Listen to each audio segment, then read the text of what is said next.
Amen. Amen. Tulianza mfululizo, wacha nielezee wageni muktadha wa hii mambo ambayo tunazungumza hapa. Tulianzisha mfululizo wa mahubiri hapa. Wiki nyingi imepita, nafikiri tuko sasa mwezi wa pili, tunaingia watatu. Hata tuko watatu tayari. Kwa watatu tunaenda kuumaliza. Mfululizo huu tulikuwa tunataka watu watambue the Old Testament. Tunaweka landmarks. Unajua venye unaenda Nairobi, mtu anaenda Nairobi, huwezi shika Nairobi na siku moja, sio?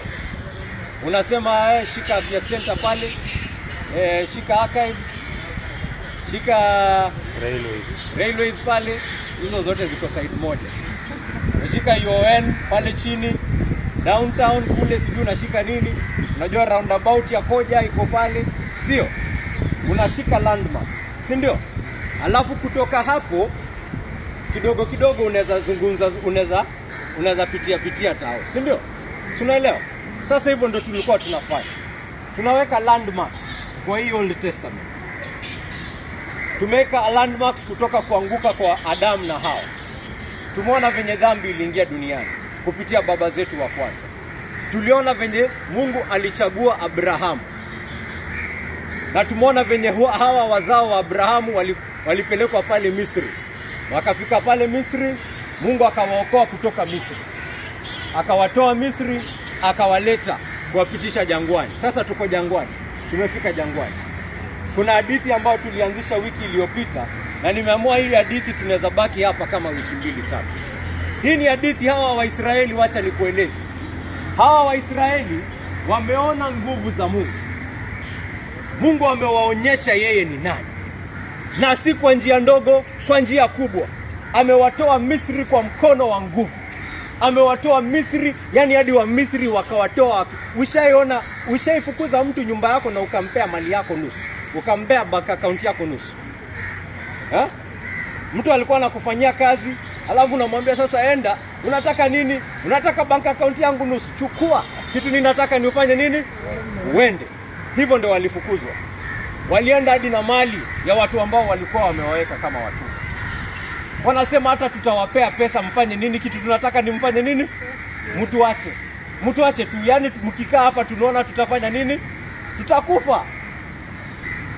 Kwa nini walifanya hivyo? Kwa sababu Waisraeli walikuwa na masword. Ama kwa vile Waisraeli walikuwa wanapolitiki. Walikuwa wanapolitiki thara kabisa. Walikuwa wanaweza kupiga siasa pale Misri vizuri sana. Ni hivyo ndio waliweza kufika hiyo kiasi. Ni nani ilifika aje hivyo? Unajua kwa nini? Nani anajua kwa nini? Mwambie. Mungu alikuwa anafanya nini? Mungu ndiye alikuwa anawapigania. Mungu akiwapigania hawa watu, wanajua kitu inafanywa hapa si kitu ya mwanadamu anaweza fanya. Na wakati wametoka pale wameanza kuvuka jangwani, hawa Misri sijui nini ikawaingia tena. Wakasema endea hawa watu, duniaje tumechizi tukawaacha, na walikuanga mambochi wetu walikuwa wanatufanyia kazi. Wakaenda kuwamaliza. Akawavukisha bahari ya Shamu. Bahari imefunguliwa. Waisraeli wamepita. Wamisri wamejaribu kupita, wao wamefanywa nini? Wamemezwa. Mungu anazidi kuonyesha nguvu yake. Nguvu yake juu yao. Ameonyesha tena na tena, chakula haiko amewapea. Maji haiko amewapea. Hata wamemtusi bado amewapenda. Sasa tumefika kwa fulani nyingine. Sasa wameenda kuingia, wamefika, wamevuka jangwa. Aliwaahidi atawapea ardhi fulani. Sasa wamefika wakati wa kuingia hiyo ardhi. Na hii ndio ambao tulifanya wiki iliyopita. Wameenda kuingia hiyo ardhi. Sasa wapelelezi wametumwa. Spies have been sent. Wapelelezi wametumwa kuingia pale kwenye hiyo kupeleleza na kurudi na habari. Wameambia ile mambo mzuri mtapata pale, rudi nayo waonyesha watu. Na hiyo ndio mambo tulijadiliana wiki iliyopita. Nikawapea hiyo ni hadithi. Hiyo hadithi inataka kukufunza mambo matatu. Nilisisitiza mambo matatu.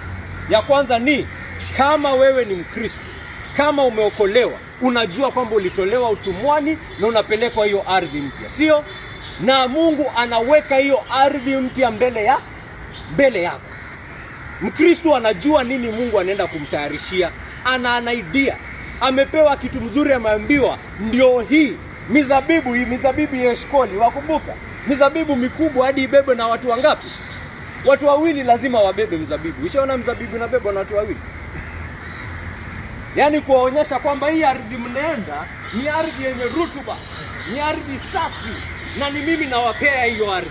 Tukaonyesha Mkristo anajua Mungu amekwambia yale ambayo nimekutayarishia, itazame asubuhi na mchana. Usitazame mambo ya dunia. Mambo ya dunia ungeyatazama hata wakati wewe si Mkristo. Lakini sasa venye wewe ni Mkristo, kuna kitu uko nayo enye mtu si Mkristo hana. Hiyo yenye Mungu anakuwekea mbele, hiyo yenye unaenda kupata uzima wa milele, ufufuko wa mwili, utawala pamoja na Yesu. Itazame na look at it, let your eyes be focused there. Otherwise utatembea kama mtu wa dunia. Mkristo kisha asubuhi hadi jioni mambo unafikiria hakuna utofauti na mambo ambayo mtu wa dunia anafikiria. Wewe ni Mkristo kweli? Wewe unajua mambo amekutayarishia kweli? Ama basi unasema haya mambo Mungu amenitayarishia si hayana maana? Mbona basi umeokoka? Mbona uokoke basi kama yale mambo ambayo unawaza ni mambo ambayo si lazima uokoke kuwaza hayo maneno? Si lazima uokoke kufikiria hivyo. What is the difference in the things you look forward to, you and an unbeliever? Is there any difference? Ama nyote you have the same goals? Na unataka kusema wewe umeokoka? Mungu anaweka mambo yaliyokutayarishia mbele yako.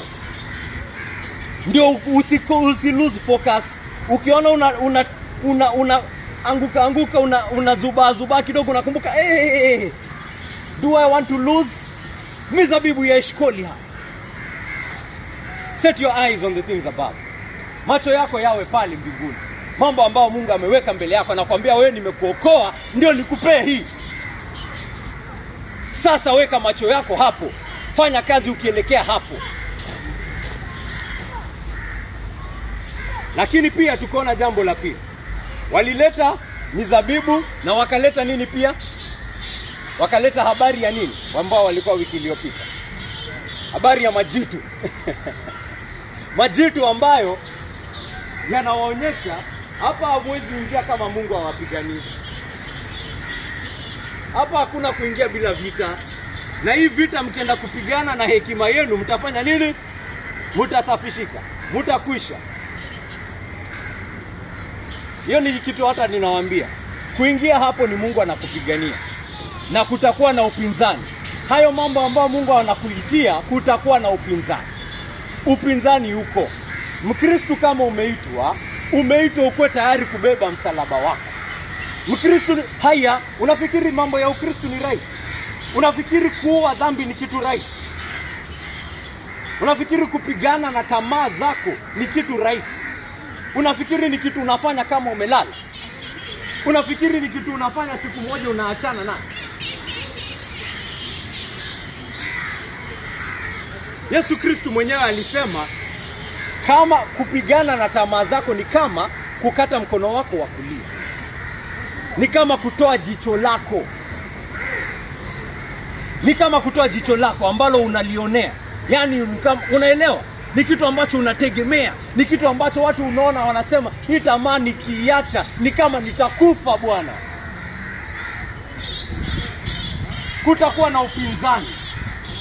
Na hawa watu wananung'unika na Mungu kwa sababu gani? Hawataki hiyo upinzani. Kukikuwa na upinzani hata tu kidogo wanaanza kusema Mungu hawapendi. Kukikuwa na upinzani tu kidogo wanaanza kusema turudi wapi? Turudishe Misri pale watoto wetu walikuwa wanauliwa. Turudishe hapo pale watoto wetu walikuwa wanauliwa. Mkristo hivyo ndio wengine yuko. Anasema hii kama ni kupigana na hiyo acha tu nirudi bana, mimi nirudi penye nilikuwa. Wacha nirudi Misri mimi.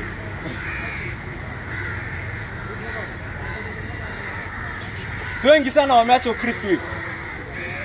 Wengine wamekuja hapa wameambiwa sasa hii umeamua hii ndio njia tunasonga. Sasa lazima ufanye hivi na ufanye, lazima upigane na hii, lazima upigane na hii. Anasema Acha ma firstborn wangu wauliwe wote. Acha mavijana wauliwe. Wacha niende pale niambiwe nitengeneze matofali bila straw. Wacha niende pale nipigwe viboko.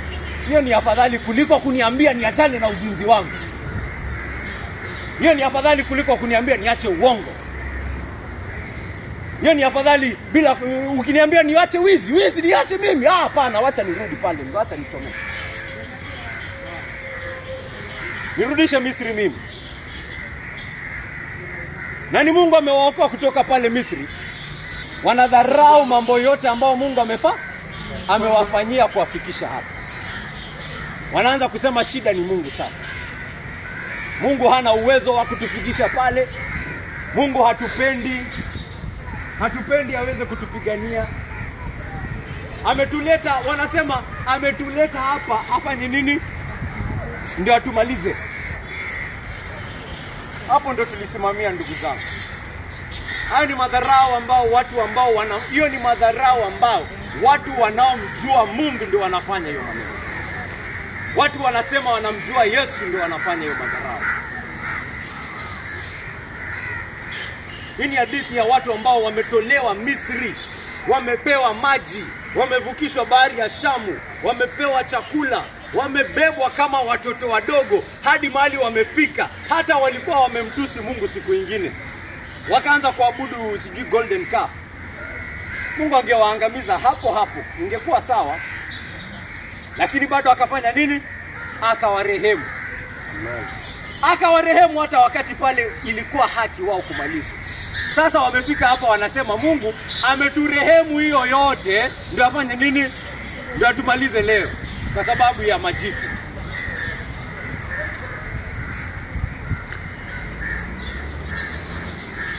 Mkristo, hebu angalia maisha yako, jiulize kama wewe waishi. Umetembea na Mungu miaka mingi. Umefika kwa jitu lako sasa, umefika kwa majitu pale. Na haya majitu hayaishi kakangu. Majitu ya dhambi, majitu ya tamaa, majitu ya ulimwengu. Ulimwengu wenyewe ni jitu fulani lingine. Shetani mwenyewe ni jitu lingine. Hawa wote hauwezi kushindana nao isipokuwa na Mungu. Hauwezi. Hakika na kuhakikishia hauwezi. Majitu yanasimama mbele yako sasa, wasema Mungu amenileta hii umbali yote ndio afanye nini? Ndio aniwache hapa. Unajua amefanya nini kukufikisha hapo? Unajua amefanya nini kukufikisha hapo? Unajua Mungu amefanya nini kukufikisha ile umbali ambao umefika hapo siku ya leo? Ndio mtusi venye unamtusi hivyo. Hiyo ni matusi, ndio aula. Ni kumdharau. Na unaona Mungu anasema hapa, nimechoka na hawa watu. Watu hao watanidharau hadi lini? Wataendelea kukataa kuniamini mpaka lini? Ingawa nimetenda ishara za miujiza miongoni mwao, nitawapiga kwa tauni, nitawaangamiza. Na nitakufanya wewe Musa kuwa taifa kubwa lenye nguvu kuliko wao. Amen.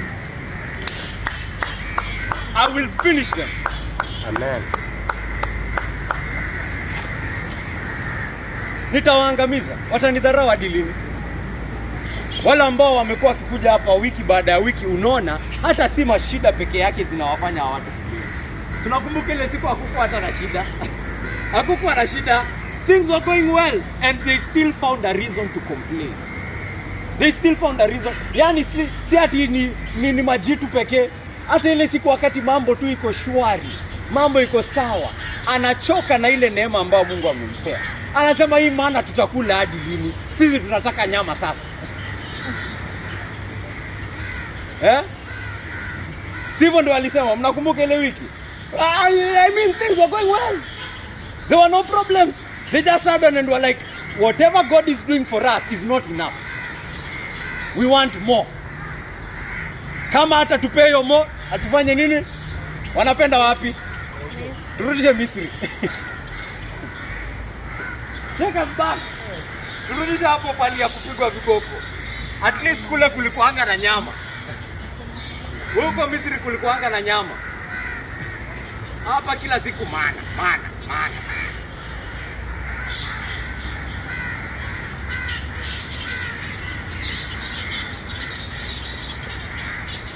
Wanaona wanajua zaidi kuliko Mungu. Hiyo ndio ilikuwa mambo ambayo tulifanya wiki iliyopita. Na yule ambaye anapenda kusikiza hayo mahubiri kikamilifu utayapata, ndio maana tunayarekoda haya mambo. Leo nataka tuangalie vile ambavyo Musa anajibu. Unaona sasa Mungu katika haki yake ameona ni sawa kuwamaliza hawa watu, kuwaangamiza. Kwa hivyo tunaona Musa akiingia kati ya Mungu na hawa watu tena kama mpatanishi. Ameingia tena kupatanisha Mungu na Waisraeli. Ile siku tuliongea kuhusu yule ndama wa dhahabu, tuliona ikifanyika hivyo tena. Walikuwa washafanya agano na Mungu kwamba tukisipoweka hii agano utakuwa sawa ukifanya nini? Ukitumaliza. Itakuwa sawa ukituangamiza. Na hata ikupita siku 40 wakavunja agano. Usifikiri walikaa ati wiki moja ama wiki 2 ama wiki 3. Hata siku 40 hazikupita, washavunja. Washaanza kuabudu miungu mingine. Mungu katika haki yake akasema hawa watu sinimalize tu. Acha nimalize, nibakishe wewe Musa, tutaanzisha Israel afresh kuanzia wewe.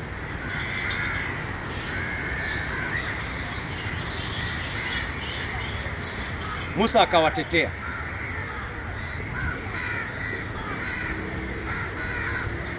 Musa akamlalamikia Mungu. Na alimlalamikia, nataka muone alimlalamikia Mungu kivipi. Hoja gani hizi Musa analeta? Hoja gani hizi Musa analeta? Hiyo ndio focus ya mahubiri ya leo.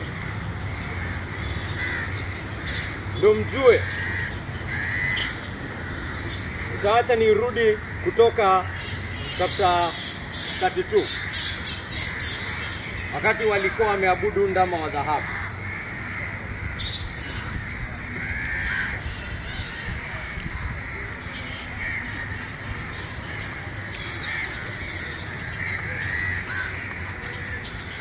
Nitasoma chapter 32 verse 11 hadi 13.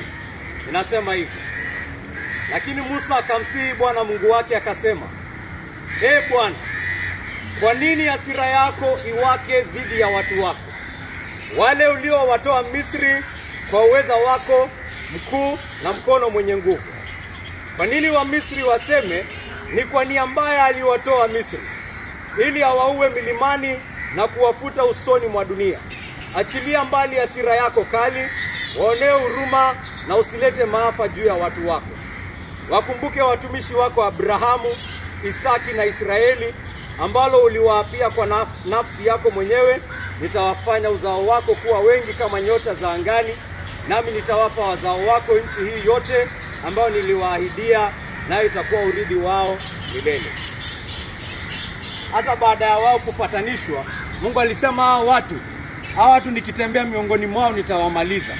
Lakini wacha waende ile nchi ambayo nilikuwa nimefanya nini? Nishawaahidi. Waona hoja ambazo Musa analeta kwake Mungu. Hasemi yake Mungu, hii ndio the last time. Hii ndio the last time Mungu wangu. Hii ndio the last time, baki Mungu wangu hakikisha hawatafanya hivyo tena. Hivyo ndio wengine wananaa kutubu. Sivyo ndio wengine wanategemea kutubu kwao. Sasa Mungu sitarudia tena, hii ni mara ya mwisho. Yaani hiyo ndio hoja anayoleta, anafikiri hiyo inatosha kuzima hasira ya Bwana. Lakini tunaona Musa kila mara anapoleta hoja mbele ya Mungu ni mambo mawili. La kwanza, utukufu wa Bwana. La pili, uaminifu wa Bwana. Ana appeal to God's own nature. Naisema kwa kizungu kwa sababu naona hivyo ndio rahisi. Anaambia Mungu kuhusu nani? Anaambia Mungu kuhusu nani? Anaambia Mungu kuhusu nani? Kuhusu Mungu. Anaambia Mungu kuhusu Mungu. anamwambia kumhusu. Anatumia sifa zake Mungu kama hoja za kupigana na yeye katika sala. Ndio maana tulisoma hapa kuhusu Abraham. Si tulikaa kwa Abraham kama Sunday tatu. Ndio muone hata hawa Waisraeli wamechaguliwa kwa sababu ya agano ambayo ya gani ilifanywa na kina nani? Abraham. Unaona sasa wanapokosea, wakati Mungu anataka kuwamaliza, kwa sababu Mungu ni mtakatifu, Mungu hapendi dhambi, na Mungu mwenyewe amesema hawa watu wakitenda dhambi nitafanya nini? Nitawamaliza. Hiyo ni haki ya Mungu. Na haki ya Mungu ni sawa. Ndio tukaona hili agano ambalo Mungu anayofanya na Waisraeli si mshahara, inategemea nini sasa? Neema ya nani? Neema ya Mungu. Sasa inategemea neema ya Mungu. Sasa inategemea neema ya Mungu. Anamwambia Mungu, wewe ni mwaminifu. Kuna agano ulifanya na mababa zao, Abrahamu, Isaki na Yakobo. Na uliwaahidi kwamba hawa watu utawafanya wakue kama michanga pale kwenye bahari. Kwa hivyo Mungu wangu, usiwaangamize. Kwa sababu ya nini? Agano ulilofanya na Abrahamu. Na tena Mungu wangu, nataka ugundue kwamba utukufu wa jina lako katika mataifa umeshikana kabisa na wokovu wa hawa watu. Utukufu wa jina lako Mungu umelishikanisha kabisa na wokovu wa hawa watu. Ili hawa watu wakipotea, jina lako tukufu litafanya nini? Litaharibika pale kwenye mataifa. Watasema uliweza kuwatoa, uliweza kuwavukisha bahari ya Shamu, uliweza kuwavukisha kwa jangwa, lakini ukashindwa kuwaingisha. Hivyo ndio watasema. Mungu wangu, usiwamalize. Kwa sababu ya nini? Utukufu wa jina lako.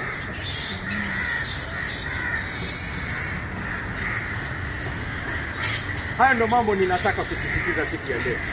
Je, Mkristo, unagundua kwamba kama wewe ni Mkristo, utukufu wa jina la Mungu limeunganishwa kabisa kabisa na wewe kupata kumuona uso kwa uso.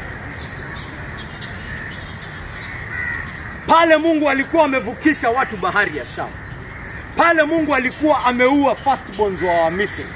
Pale Mungu alikuwa wakiwa na kiu anawapea maji. Lakini Mkristo amefanya jambo ambalo linameza hayo mambo yote. Ametoa mwana wake wa pekee.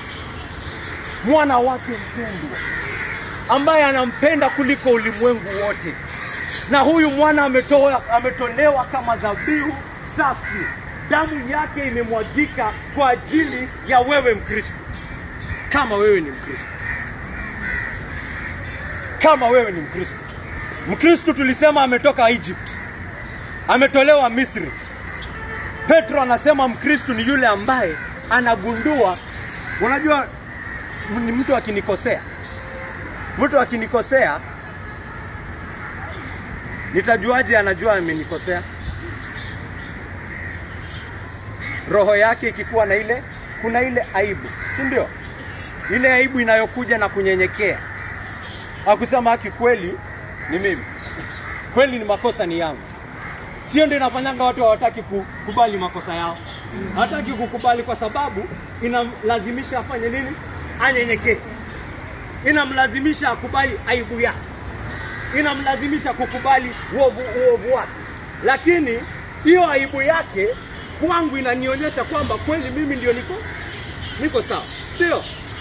Umesikia aibu mbele ya Mungu. Mkristo ni yule amesikia aibu mbele ya Mungu. Kwa sababu ni aibu yako ndio inaonyesha hakika unatambua lazima mwana wa Mungu angekufa mbele yako kwa ajili yako. Wengine wanasema wao ni Wakristo. Hatambui yeye ni kwa sababu ya uzinzi wake ndio mwana wa Mungu alikufa. Hatambui ni kwa sababu ya uongo wake ndio mwana wa Mungu alikufa. Hatambui ni kwa sababu ya ukatili wake ndio mwana wa Mungu alikufa. Hatambui ni kwa sababu ya matusi yake, tamaa yake. Hajakubali haya mambo yote ambayo anatenda yako dhidi ya nani? Ya Mungu, na anafaa kuhukumiwa, na anafaa kukuwa ashamed in the presence of God. Hiyo aibu ndio inaonyesha unatambua makosa yako. Umeaibika kwa sababu ya dhambi yako mbele ya Mungu. Umesikia aibu ukatamani dunia ikumeze. Ukatamani hata kutoroka mbele ya Mungu, lakini unajua kutoroka isaidii. Ukatamani kufunika uso wako. Ukakubali ile hukumu ambayo iko juu ya kichwa chako. Ukristo hapo ndio unaanzia kaka. Hiyo ndio inaitwa kutubu. Hiyo ndio inaitwa toba. Hiyo ndio inaitwa repentance. Kutungua kwamba kitu ambacho unafanya hakifai na kutamani kugeuza 360. Ni 360 ama 180. 180. U-turn. Ulikuwa unaenda hivi unataka kurudi hivi sasa. Unasema yani sijui nitafanya nini? Nisafishwe. Sijui nitafanya nini? Hatia yangu iende, sababu kuna hatia juu ya kichwa changu. Petro anasema Mkristo ni yule ambaye ameitwa na akatakaswa na damu ya mwana kondoo. He has been chosen to be sprinkled upon with the blood. Hii damu inapakwa na Roho Mtakatifu pale kwenye roho. Na vile ambavyo Biblia inafunza, unajua. Kwa sababu unapotakaswa na hiyo damu, hatia yote inaenda. Lawama yote inaenda. Unakuwa na uhakikisho moyoni mwako.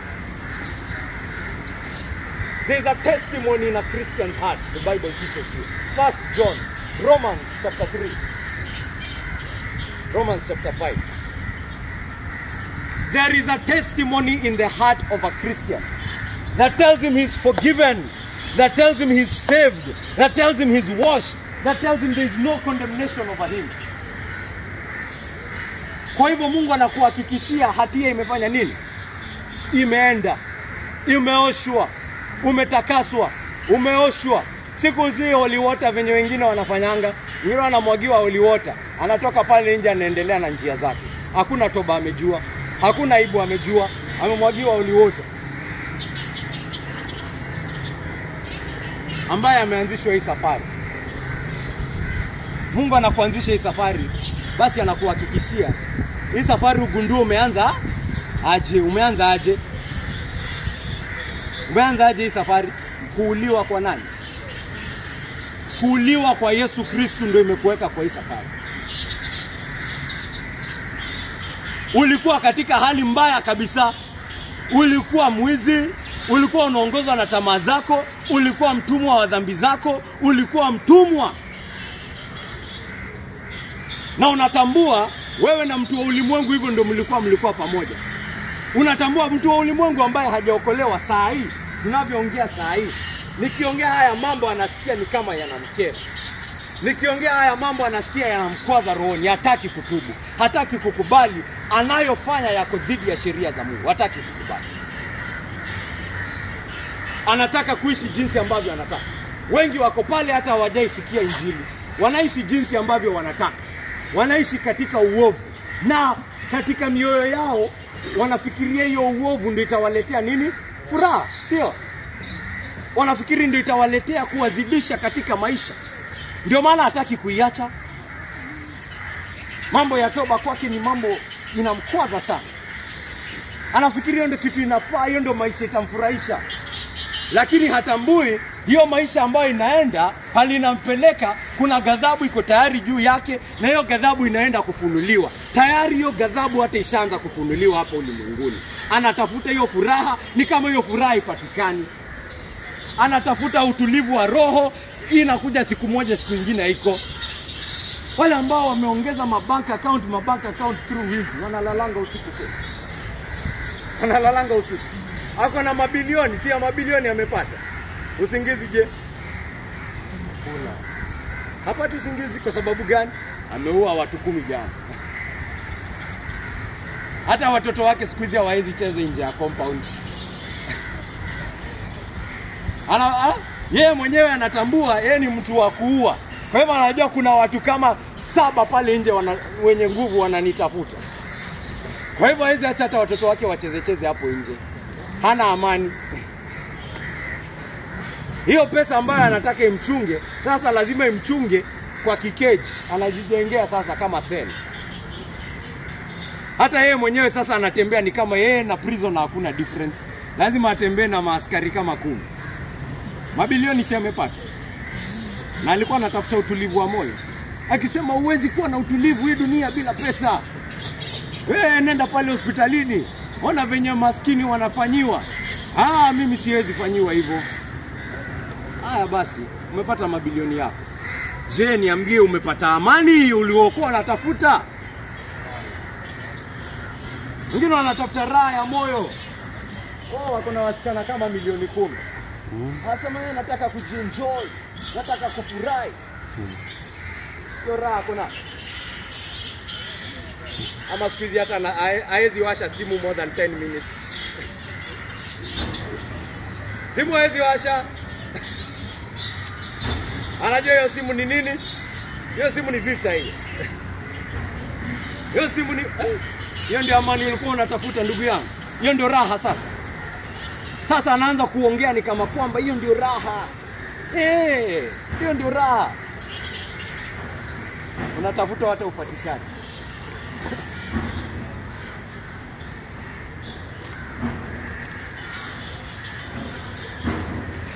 Ni ghadhabu ya Mungu inafungulika. Biblia inasema ghadhabu ya Mungu tayari inaonekana. Alafu jambo mbaya ni mtu anapojipata, huyo mtu akijipata katika hiyo hali, hamrudii Mungu, hagundui ni kwa sababu amemwasi Mungu, hataki kukubali hiyo. Kwa hivyo anatafuta suluhisho katika nini? Hiyo dhambi yake. Yule mwenye alikuwa mzinzi anakuwa mzinzi zaidi. Anasema ni kwa sababu ya hii, anaongeza uovu ambayo haikuwa kitambo. Si unaona watu wanaendanga wakienda hivi downward trend. Anaanza tu polepole. Baada ya miaka 10 hata ile mambo anafanya hizi ambia watu siku hizi. Anaambia tu close friends peke yake. Anatambua mambo anayofanya ni mambo ya aibu. Kwa nini alifika aje hapo? Ni raha. Bado alikuwa anaenda kutafuta raha yake bado katika hiyo dhambi. Wakati hiyo dhambi haitoshelezi, anafikiria basi ninafaa kwenda ndani pale hadi nifike hell. Watu wanachimba makaburi yao hapa. Sishaona watu wanachimba makaburi yao. Ukiwaambia habari ya toba anakuambia wewe mambo ya Mungu akusaidia nini wewe? Mungu hata nikuchukua tu anachukua. Akupei nikuchukua tu. Mimi nataka kupewa.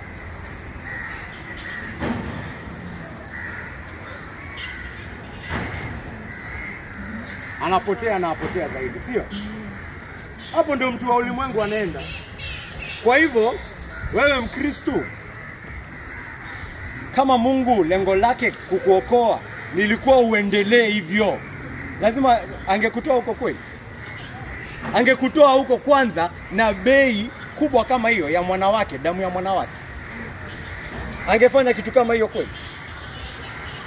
Yaani atoe amwage damu yake, damu ya mwanawake anayempenda kwa ajili ya mtu fulani. Wewe mpe huyu kiti ya kiti. Hata kusimama. Mwanawake alafu akuache katikati. Nataka kama ujue umetakaswa na hii damu, utukufu wa Mungu umeunganishwa kabisa na hii wokovu yako kuisha. Lengo ya hii wokovu wako kufika mwisho. Utambue hivyo. Kwa sababu tayari Mungu ashafanya mambo makubwa sana kukufikisha mahali uko. Kwa hivyo hizi kuacha katikati. Kama umeanzisha safari, ni nani atahakikisha umefika mwisho? Mungu Mwenyezi. Kwa sababu gani? Jina lake. Mashetani yatakuwa yanakaa chini huko yanasema, unajua huyu alitakaswa na damu huyu. Alafu yani walipiga njama, wakamchagua, wakamuita, wakamtakasa na damu, wakamuongoza, na yuko wapi? Yuko hapa na sisi, yachomeka na sisi. Sasa Mungu alifanya hiyo kazi, hata akamtuma Roho wake Mtakatifu, wakamsil na Roho wake Mtakatifu, wakajaribu kumuongoza na yuko wapi? Yuko hapa na sisi wachomeka nasi. Sasa Mungu alikuwa anafanya kazi gani? Si angemwacha tu ajienjoy pale.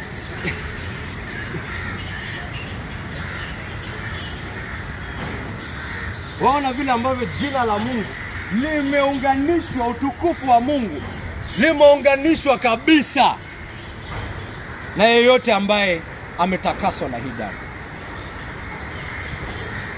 Bei pali ilikuwa mbaya sana. Hapo ungeokoka ovyo ovyo. Hapo hakuna kutoka, ulikuwa unatoka. Hao watu wa ulimwengu, ndio maana watu ambao hawajaokoka tuwaonea huruma. Kwa sababu gani? Tunatambua shida. Wako Misri, pali tulikuwa. Na tunatambua hapo Misri hatungetoka isingekuwa neema ya Mungu ilitutoa pale. Kwa hivyo ni tamaa yetu kwamba vile neema ya Mungu ilivyotutoa pale, basi hivyo hiyo neema iwatoe wao pia.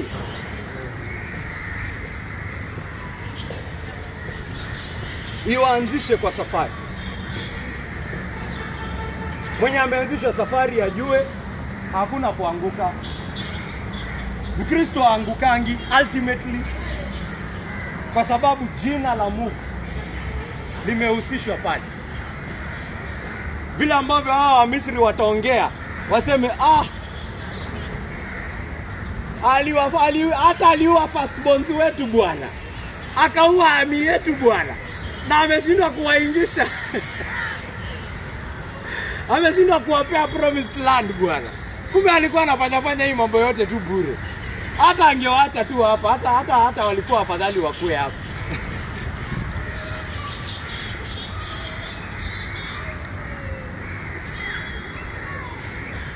Mungu mwenyewe jina lake linahusishwa katika kuhakikisha wale aliowatoa Misri anawafikisha wapi? Ile ardhi aliyowaahidi. Lazima atafanya hivyo. Na si kwa kitu lolote lingine. Si kwa sababu Waisraeli ni wazuri. Waisraeli ni wapumbavu na wanafaa kuangamia. Hata wewe Mkristo, hii ahadi haijakuja kwa sababu wewe ni mzuri. Kwanza, ukisikia hii ahadi inakuja kwako, inafaa kukujulisha udhaifu wako. Yule ambaye anafurahia ahadi hii ni yule ambaye anagundua nini? Udhaifu wako. Yule ambaye anafurahia ahadi hii, yule ambaye ahadi hii inakuja kwake kama habari nzuri, ni yule ambaye anagundua isingekuwa Mungu kunishika, isingekuwa Mungu kunibeba, isingekuwa Mungu kuniweka siku baada ya siku, hakika ningeangamia. Nashukuru Mungu kwamba amefanya kitu kama hii. Kwamba utukufu wa jina lake. Unaona sasa jina la Mungu utukufu wake hakuna maneno. Jina lake litatukuzwa milele hadi milele. Assurance of your salvation is on something that does not change. That will never change the glory of God.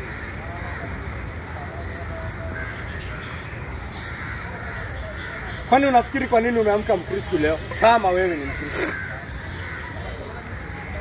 Kwa nini unafikiri haujavutiwa na ulimwengu? Kwa nini unafikiri umeweza kufika hapa siku ya leo? Kwa nini unafikiri kuna siku fulani ulikuwa umepotea?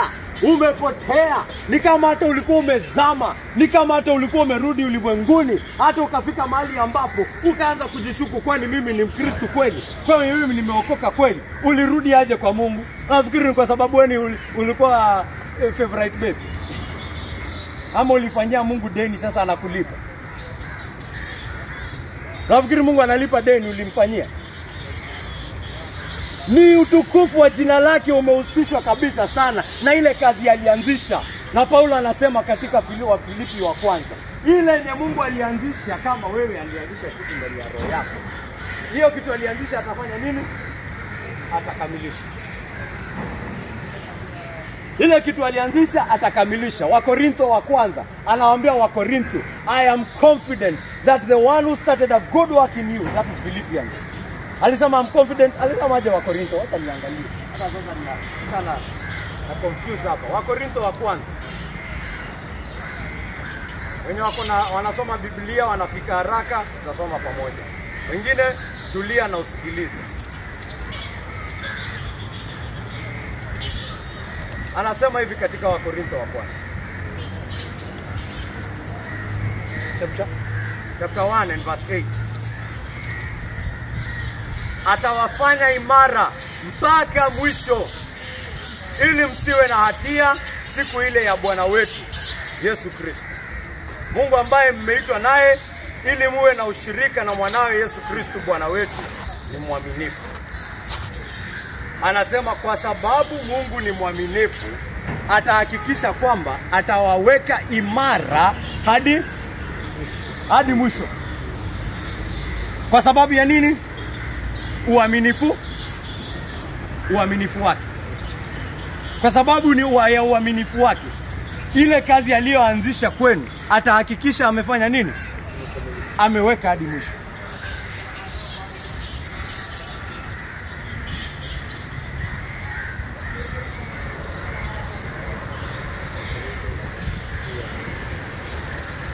Wengine wanaanzisha safari ya Ukristo, wengine wanamuonja Yesu, wengine wanatakaswa na hii damu, wanaoshwa lawama, wanaoshwa uovu, wanagundua wanaushirika na Mungu, wanagundua wanaushirika na Yesu Kristo, lakini wanaanguka siku moja siku mbili.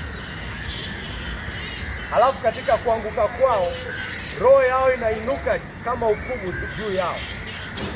Na tena yule muovu akosangi hizo chances akosangi. Anaingia pale na anahakikisha kukuambia, unaona hujaokoka? Unaona hujaokoka? Si unaona wewe ni muovu? Si unaona wewe mtu wa Yesu, wewe ni mmoja wangu, wewe tulia. Hata sasa mambo yao wapi.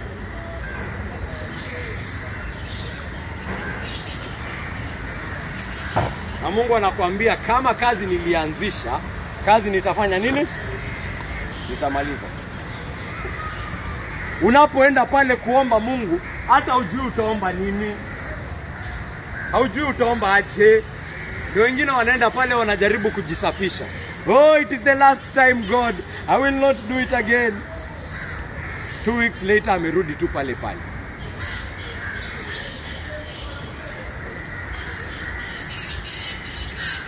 Nenda pale na kuwapa na kunini na kunini. Nenda pale kajikumbushe hii safari ulianza aje. Nenda pale kajikumbushe ile bei ambayo imelipwa ili kukutoa pale na kukuanzisha hii safari. Nenda pale kwa Mungu mkumbushe hiyo. Ungama dhambi zako mbele yake, ziseme na umwambie kwa nini uko kwa hiyo safari. Shama Mungu wangu, nagundua mimi ni mzinzi.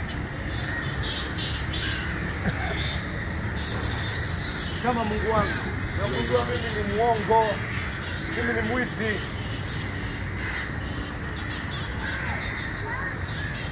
Shama yoyote. Shama, lakini Mungu wangu, ulifanya nini? Uliniokoa. Ulinianzisha hii safari na nagundua kila dhambi ninayotenda ninadharau hiyo damu ambayo ulilipa. Ninadharau hiyo bei ambayo ulilipa kila dhambi ninayotenda. Lakini Mungu wangu, wewe ni mwaminifu. Nitasubiri unipe amani hadi uniweke tena katika hii safari, nisianguke tena. Umesema ulinianzisha hii safari. Mungu wangu, usiniwache nipotee. Wewe ni mwaminifu. Nataka uwe na hoja siku ya leo ukienda kwa Mungu.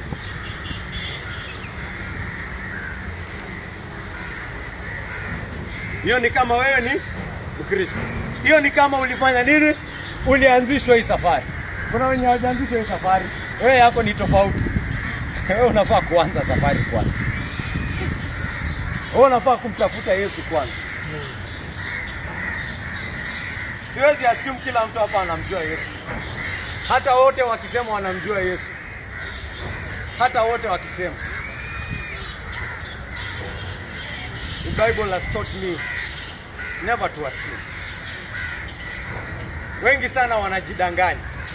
Wengi sana wanafikiria wako ndani. Lakini tukiwakagua na Biblia, yule ambaye anampenda atamwambia, kaka yangu, dada yangu, wewe hata shida yako siku kukuwa restored, Shida yako ni kwanza bado hujamjua Yesu. Where that is the problem. You still have not yet known Jesus Christ.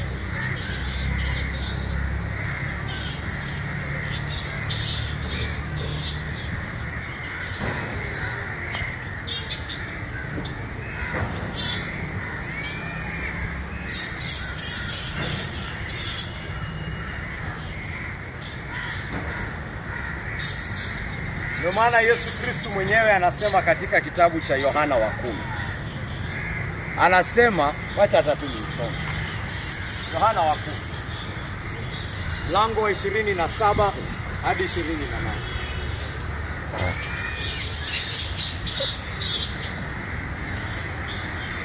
Anasema hivi: kondoo wangu husikia sauti yangu, nami nawajua, nao hunifuata.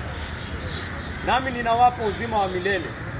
Hawataangamia kamwe, wala hakuna mtu atakayewapokonya kutoka mikono yangu. Baba yangu aliyenipa hawa ni mkuu kuliko wote, na hakuna awezaye kuwapokonya kutoka mikononi mwake.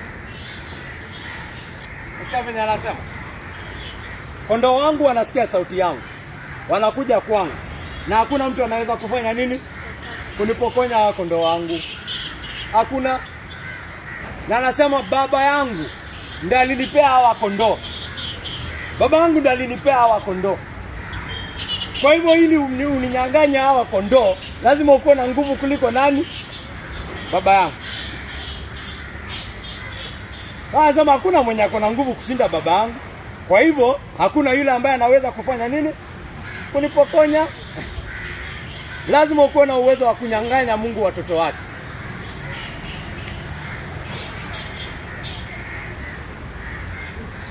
Tutasoma one more verse. Yohana chapter 6, 39 to 40.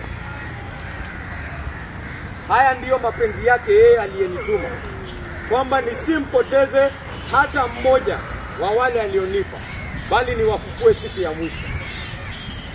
Kwa maana mapenzi ya Baba yangu ni kwamba kila mmoja mtazamaye mwana na kumwamini awe na uzima wa milele, nami nitawafufua siku ya mwisho. Mapenzi ya Bwana ni kwamba kila mmoja aliyenipa nisimpoteze hata moja. Hata wangapi?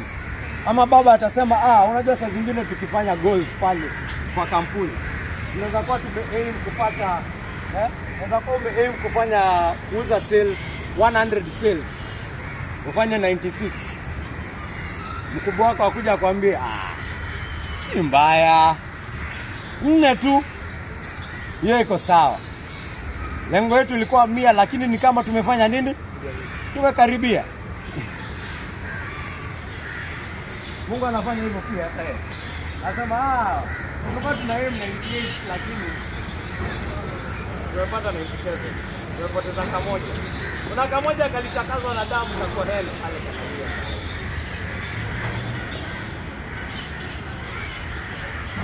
Kamoja tu, si mbaya. Mungu ni binadamu. Amesema lengo lake ni kila amtazamaye mwana.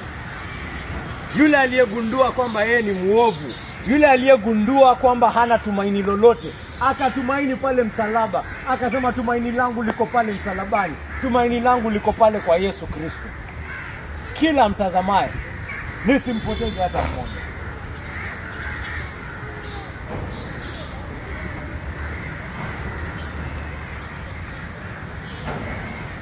Kuna wale wanaotumia mafunzo haya kama license ya kuishi venye wanataka, si ndio?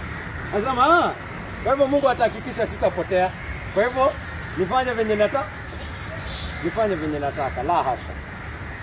Hiyo ndio tutasoma wiki ijayo. Hiyo ndio tutajadiliana wiki ijayo. Lakini nataka mkumbuke kwamba hizi ahadi na huu mwongozo wote wa Mungu, kazi yake ni kukuelekeza wewe kufanya kazi zaidi, kukufanya utahadhari tena zaidi, kukufanya uko on the watch hata zaidi. Haujapewa ahadi hii ndio ulegee. Umepewa ahadi hii ndio kazi yako uifanye times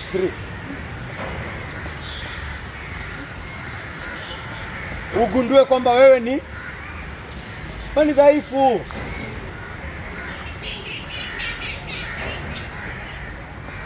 Yaani Mungu anakushikilia.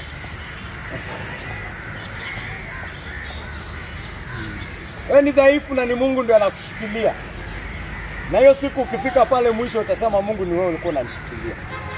Na ni yeye ndio anafanya kazi ndani yako saa hii kukuambia fanya kazi. Yeye ndio anafanya kazi ndani yako saa hii kukuambia hakikisha umesoma Biblia leo jioni. Kwa sababu usiposoma utapotea. Yeye ndio anafanya kazi yako ndani yako kukuambia hakikisha umeomba leo jioni. Usipoomba utafanya nini? Utapotea. Yeye ndio anafanya kazi ndani yako kukuambia hakikisha umekuja kanisani, hakikisha umekuja Bible study, hakikisha umepata accountability partner, hakikisha unafanya haya mambo yote ukijua ni mimi na kushikilia. Hakikisha umekuja kusikia mahubiri. Hakikisha umeungama dhambi zako kwa mwenzako, usibaki nazo. Kwa sababu mimi ndio nakushikilia. Kwa sababu ni mimi ndio ninafanya kazi ndani yako kukuambia fanya hiyo mambo.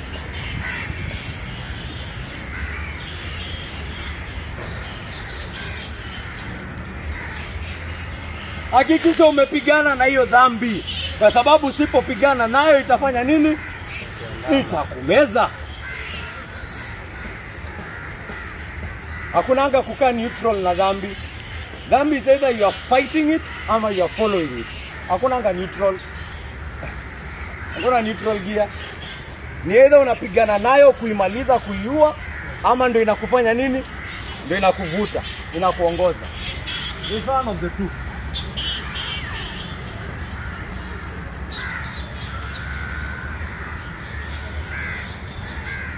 Maisha ya Mkristo ni vita bwana.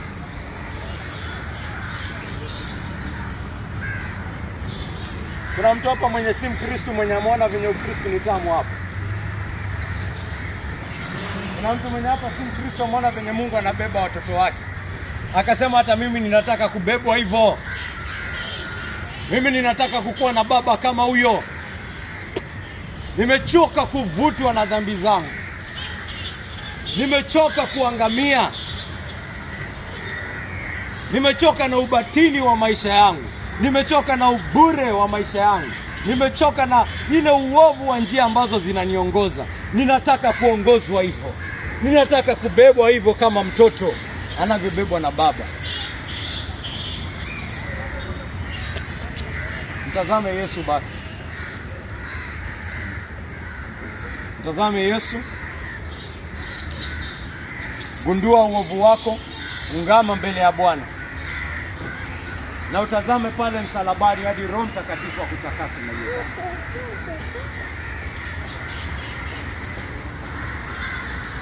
Mkristo usife moyo, usikubali chochote kikufanya ufikirie ni kama kwamba Mungu ataachana na wewe. Amefanya mambo, unajua baba, ni kama baba mtoto amelipa 1 million kufikisha mtoto tadia. Alafu mtoto amebaki 4th year. Alafu aseme mtoto akuje, ai baba, fees ya this year wameongeza imefika 150. Alafu aseme, ai 150 yote. Ayo achana naye. Hata tutafanya kitu kingine. Anaweza sema kitu kama hii. Anasema, ng'ombe yote tumekula, tuachane na mkia. Nimelipa 1 million. Yaani in short nikiachana nitakuwa nimefanya nini? Nitakuwa nimechoma. Hiyo 1 million tutakuwa imechoma. 1 million tutakuwa umechoma bwana. Mungu achomangi pesa yake. Haezi anza kazi ya kuacha katikati bwana.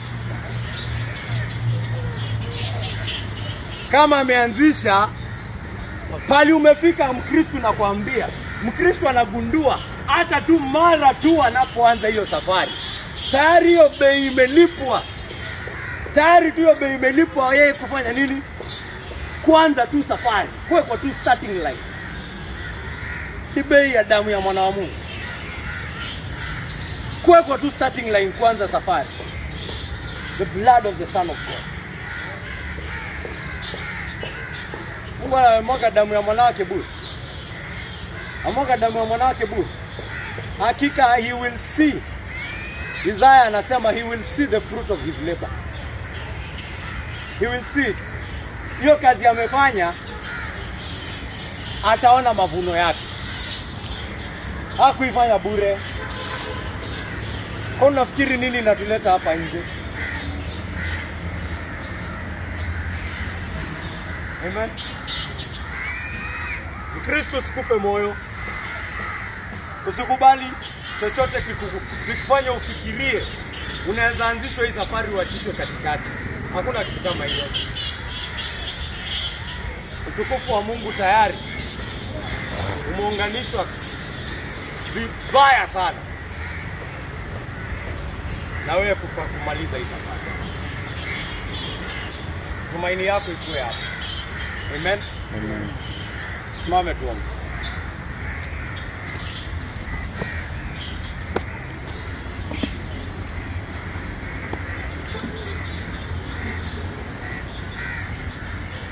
Mwenyezi Mungu wa milele, nakushukuru na nakutukuza kwa sababu ya wema wako. Nakushukuru na kutukuza Mungu Baba kwa sababu ya neema yako. Nakushukuru na nakutukuza Mungu Baba kwa sababu wewe ni mwaminifu na wa kweli. Mungu Baba, umetutunza, umetuokoa, umetuweka kutoka siku uliyotuita na umetuongoza Mungu Baba kwa Roho wako Mtakatifu. Hadi siku ya leo tumesimama hapa mbele yako. Mungu Baba, ni kwa sababu wewe umetubeba kama vile baba anavyombeba mtoto. Katika udhaifu wetu Mungu Baba umetuinua Mungu wangu. Katika tunapokosa Mungu Baba umetutafutia. Na ukatupa Mungu Baba kiasi kikubwa hata kinachozidi Mungu Baba tulichokuwa tunafikiria, tulichokuwa tunawaza, tulichokuwa tunatarajia. Kwa sababu ya wema wako Mungu wangu. Na tunakushukuru pia kwa sababu ya kanisa lako Pendo Huru. Mungu Baba, ile umbali ambao tumetoka hadi siku ya leo, tunatambua ni wewe Mungu Baba unatubeba jinsi ambavyo Mungu Baba anavyombeba mtoto wake. Na ni kulingana na mapenzi yako Mungu Baba ndio utalitunza kanisa lako. Ni kulingana na mapenzi yako Mungu Baba ndio utaliweka kanisa lako Mungu wangu. Wewe ndiye ambao utatuongoza mahali ambapo unataka tuende Mungu wangu. Tunatambua Mungu Baba kwamba sisi ni waovu na tunakukosea kwa njia nyingi Mungu wangu. Tunaomba msamaha wako Mungu wangu. Tunaomba Mungu Baba ututakase Mungu wangu kwa damu ya mwana wako. Tunaomba Mungu Baba usituache kamwe, usitutupilie mbali Mungu Baba. Kwa sababu ni kwa sababu yako ndio tuko hapa mbele yako. Ni kwa sababu umetutunza, ni kwa sababu umetembea nasi Mungu wangu. Na tunaomba Mungu Baba kwa ajili ya wote ambao wako miongoni mwetu Mungu Baba, ambao hawajajua inamaanisha nini kuunganishwa na Yesu Kristo, ambao hawajajua inamaanisha nini Mungu Baba kusafishwa hatia yao, kuoshwa dhambi yao, kutakaswa uovu wao Mungu Baba. Mungu Baba, wapate kujua wokovu ulio ndani ya Yesu Kristo ni nini, wapate kujua ukweli wake, wapate kujua utamu wake mioyoni mwao Mungu Baba, na wapate kushukuru na kukutukuza. Waongoze wengi Mungu Baba. Isiwe Mungu Baba umetuleta hapa siku ya leo, isiwe umetuletea wageni hapa siku ya leo Mungu Baba, kwa sababu haukusudii kufanya jambo kuu kama hili Mungu wangu. Nakushukuru Mwenyezi Mungu wa milele na nakutukuza. Hakuna aliye kama wewe Mungu wangu. Naombea wale wote ambao wako hapa siku ya leo Mungu Baba, waonekanie katika maisha yao siku baada ya siku, waonekanie katika familia zao Mungu Baba, wabariki katika kazi zao, waongoze Mungu Baba.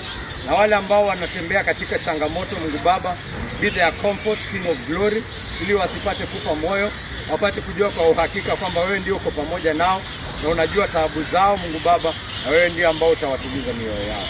Nakushukuru Mungu wangu kwa mahubiri haya, na naomba kwamba utayatumia Mungu Baba kutumiza kusudi lako katika ulimwengu ambalo unalianza na utalikamilisha, kwa sababu tayari umeshamtuma mwana wako wa pekee.